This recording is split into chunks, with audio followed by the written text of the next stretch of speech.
What I ഏറ്റിൻ്റെ day ആണ് guys. എനിക്ക് മനസ്സിലായി ഞാൻ ഓക്കെ ആയിട്ടില്ല എന്ന്. ഭയങ്കര ഉറക്കമായിരുന്നു, എനിക്ക് എണീക്കാൻ പറ്റുന്നില്ലായിരുന്നു. അങ്ങനെ ഞാൻ 10 മണിക്ക് അവസാനം വിശപ്പടിച്ചിട്ടാണ് ഞാൻ എണീറ്റ് ഉടനെ തന്നെ പല്ലേച്ചൊരു ചായ കുടിച്ച്. ഈ പാട കെട്ടുന്നത് എനിക്ക് ഇഷ്ടമല്ല കേട്ടോ. ടാബ്ലറ്റ് കഴിക്കണമല്ലോ, അതുകൊണ്ട് ഞാൻ പെട്ടെന്ന് തന്നെ 3 ഇടിയപ്പവും മുട്ടക്കറിയും കൂടെ അകത്താക്കി.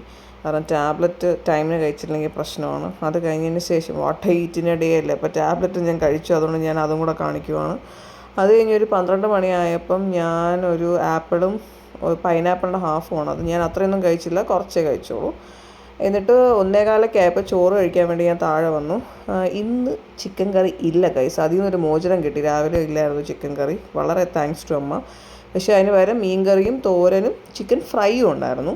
പക്ഷെ മീൻ കറി ഒരു കാശിനും കൊള്ളില്ലായിരുന്നു, അതിനെന്തോ ഒരു കെട്ട ടേസ്റ്റായിരുന്നു. പിന്നെ എന്തിനാണോ എന്തോ അമ്മ അത് കുക്ക് ചെയ്തതെന്ന് എനിക്ക് മനസ്സിലാവുന്നില്ല. അതുകൊണ്ട് ഞാൻ ആ മീൻ കറി കഴിച്ചില്ല. ആൻഡ് എനിക്ക് ചിക്കൻ ഫ്രൈയും വലുതായിട്ട് കഴിക്കാൻ തോന്നിയില്ല. മോര് കറി സൂപ്പറായതുകൊണ്ട് അത് വെച്ചാണ് ഫുൾ ചോറും കഴിച്ചത്. പിന്നെ ഇത് പടറ്റിപ്പഴം, ഇത് ജൈവമാണ്, അതുകൊണ്ട് ഞാൻ അതും കഴിച്ചു. അത് കഴിഞ്ഞ് 4 മണിക്ക് ഞാൻ റസ്ക് കഴിച്ചില്ല ഗൈസ്, ചായ മാത്രമേ കുടിച്ചോളൂ.